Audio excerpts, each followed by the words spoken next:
The corollary or the presupposition of this arithmetical procedure whereby the numerical majority or minority of unspecified units expresses and guides the inner reality of the group is the democratic leveling where everyone counts as one and no one counts for more than one.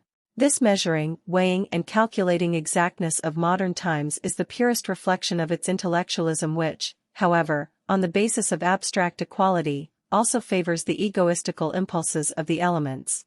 Language, with fine instinctive subtle insight, interprets a calculating person simply as one who calculates in an egoistic sense.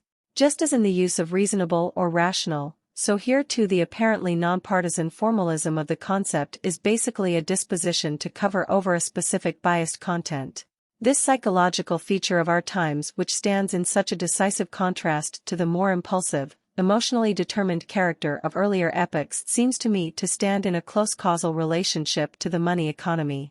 The money economy enforces the necessity of continuous mathematical operations in our daily transactions. The lives of many people are absorbed by such evaluating, weighing, calculating and reducing of qualitative values to quantitative ones. Gauging values in terms of money has taught us to determine and specify values down to the last farthing and has thus enforced a much greater precision in the comparison of various contents of life.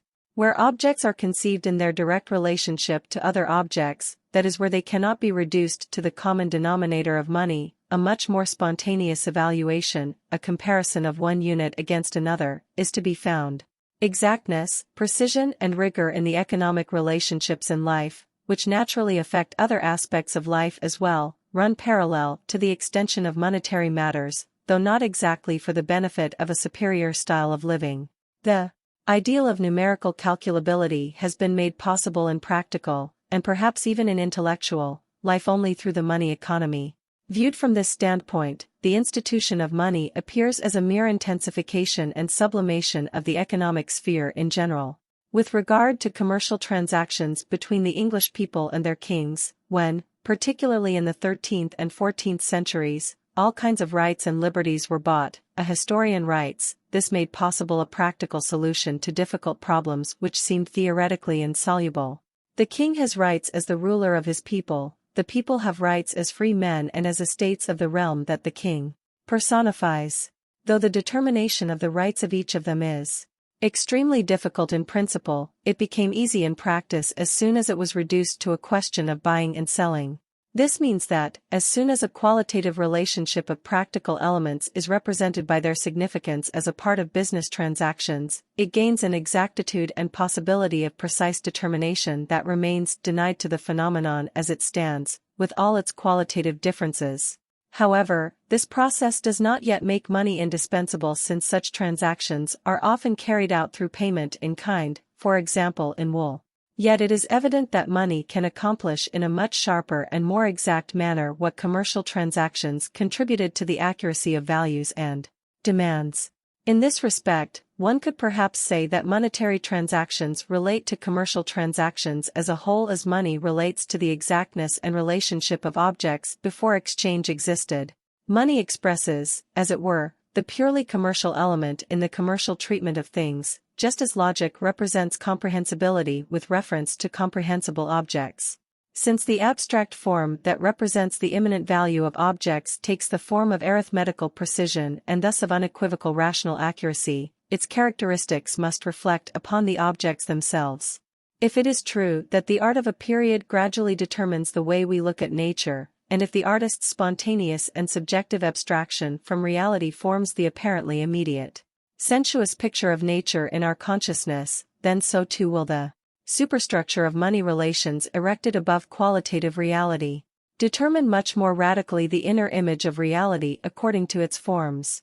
The mathematical character of money imbues the relationship of the elements of life with a precision, a reliability in the determination of parity and disparity, an unambiguousness in agreements and arrangements in the same way as the general use of pocket watches has brought about a similar effect in daily life. Like the determination of abstract value by money, the determination of abstract time by clocks provides a system for the most detailed and definite arrangements and measurements that imparts an otherwise unattainable transparency and calculability to the contents of life, at least as regards their practical management. The calculating intellectuality embodied in these forms may in its turn derive from them some of the energy through which intellectuality controls modern life.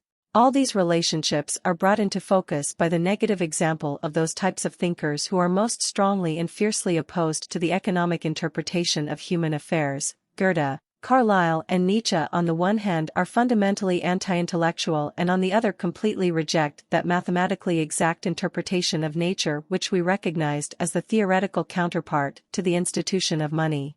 2. The concept of culture. If we define culture as the refinement, as the intellectualized forms of life, the accomplishment of mental and practical labor, then we place these values in a context in which they do not automatically belong by virtue of their own objective significance. They become manifestations of culture to us inasmuch as we interpret them as intensified displays of natural vitality and potential, intensified beyond the level of development, fullness and differentiation that would be achieved by their mere nature. A natural energy or illusion, which is necessary only in order that it may be surpassed by actual development, forms the presupposition for the concept of culture. From the standpoint of culture, the values of life are civilized nature. They do not have here the isolated significance that is measured from above, as it were, by the ideals of happiness, intelligence and beauty. Rather, they appear as developments of a basis that we call nature and whose power and intellectual content they surpass in so far as they become culture.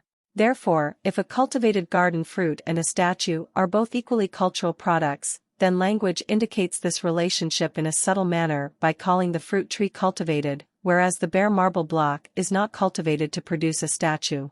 For in the first case one assumes a natural driving force and disposition of the tree to bear these fruits which, through intelligent influence, grow beyond their natural limits, whereas we do not presuppose a corresponding tendency as regards the statue. The culture embodied in the statue constitutes an enhancement and refinement of certain human energies whose original manifestations we term natural.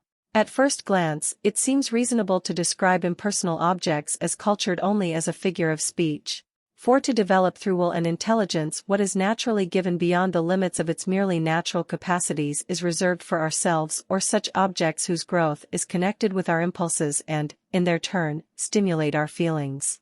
The material products of culture, furniture and cultivated plants, works of art and machinery, tools and books in which natural material is developed into forms which could never have been realized by their own energies, are products of our own desires and emotions, the result of ideas that utilize the available possibilities of objects.